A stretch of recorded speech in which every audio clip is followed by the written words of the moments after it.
Hi, this is Sierra Speaks the podcast to shed light on the importance of holistic wellness, mindfulness, and authenticity. So, I'm here today in my yard.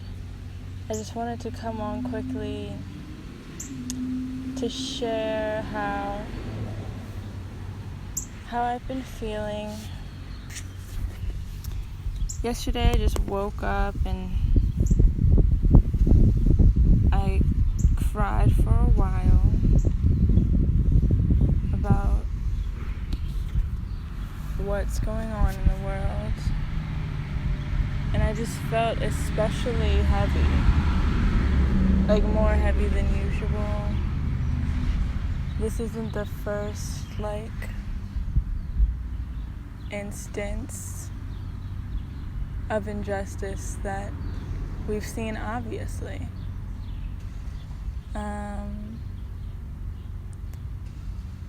Just really exhausted at this point. And I was crying not just because I'm exhausted by this. I'm just exhausted by what it means to have a heart in the Black experience. Because not only are we seeing ourselves on the news being murdered, but we also have to deal with the very mundane aspects of life.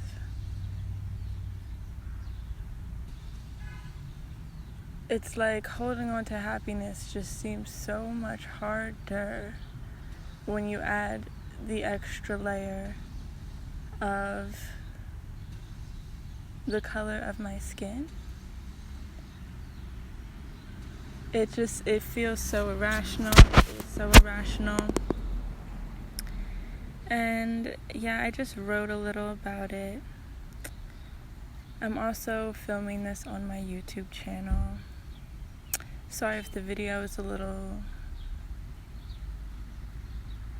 distant. I'm just trying to get the message out there that I'm feeling I need to share at this time. So yeah, I'm just gonna read a little bit of what I've written, maybe jump in with what I'm feeling right now, just talk it through. So with this platform, Sierra Speaks, the intention is to continue to offer my perspective on navigating life as a young Black woman. There's a certain type of grieving and healing that Black women are to endure and to repair. The Black experience begins as soon as you are born, and it never leaves. It begins in the home, within family dynamics rooted in colorism, judgment of mannerism, and tainted by the heaviness of oppression. It meets you at school growing up, when you are different to those who don't look like you, and a perceived threat to those who do. Or the other way around, really. It may show its faces in the pursuit of connection. It may eat away at worthiness. The Black experience shows up in many different forms to remind you of a long, long campaign to endorse our inferiority and to keep it alive. I'm wanting to really paint a picture clearly. The mundane and the throes of life are not the same for you and I if we don't acknowledge the same history. Of course, any human, normal heart goes through the grief of familial tensions, school spats and bullies, a broken heart, and all those feelings that end up being too much to bear. Now, visualize a heavier, colder, darkened, deeper experience when each of those emotional events are infused with, intertwined with, and charged with the unchangeable color of your skin. Defenseless and targeted, and it's backed by history. Hope and purity for people that look like me is not backed by history. It's not easy to cultivate hope in a society and an environment that does not support visions of us having hope and purity. Exhausted is an understatement. I'd say I'm more shattered, turned fragile as the years go by. I learned very early on that we are characterized as strong and unbreakable, and I don't want to subscribe to that archetype right now. I don't want to power through the pain in our private lives.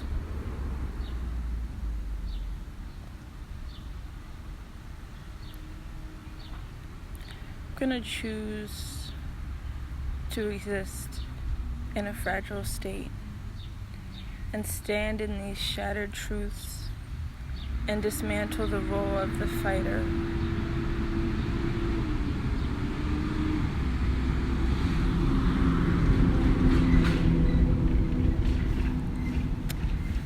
Dismantle the role of the fighter, if only for just a few minutes a day. For myself, I'm going to choose moments of peace that weren't chosen for me. If I'm speaking to a black woman that comes from black women, I'm sure you agree that the ones before you have done enough pursuing, advancing, fighting, and it is time we introduce ourselves to healing in the everyday and the everything. I'm obviously speaking from my perspective and my experience with healing, but I do know that my inner voice and changing it to a more gentle tone, a more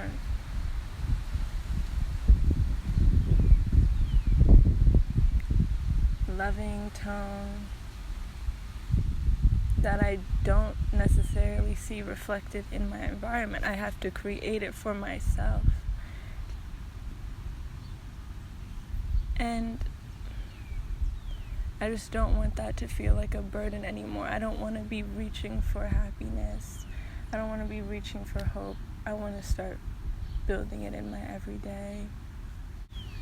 This goes hand in hand with being on the front lines, with being an advocate in any role in this shift that we're going through. I think it's important right now to just have, if only a few minutes, to hold peace, to hold your own joy through whatever activity you see fit, through whatever reflection you see fit, because we can't go into this shift not healed, not joyous in some sense. Like, I'm saddened, but at the same time, I'm sure you all can agree, and I've seen that this is for the betterment of us. The tone is being portrayed as chaotic, and I don't even want to use the words that they use, but I know that this is a fight for love, a fight for empowerment, a fight for equality.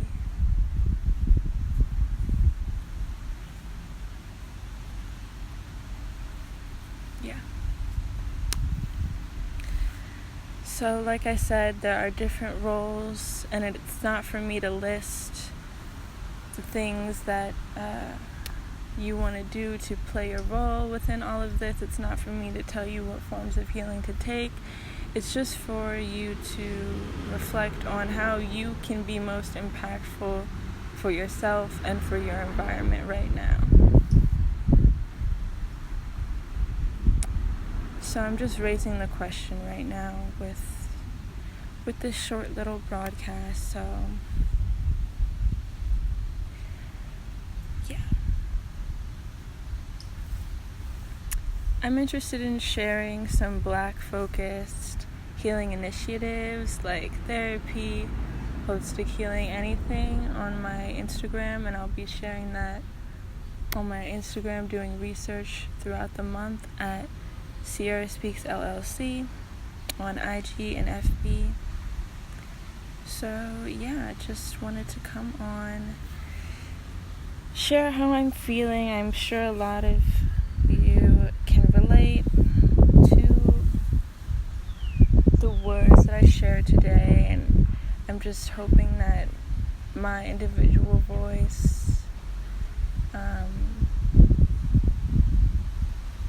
is adding to the collective message that is being sent out today. Yeah. So, thank you so much for listening and watching. Have a lovely day. Bye.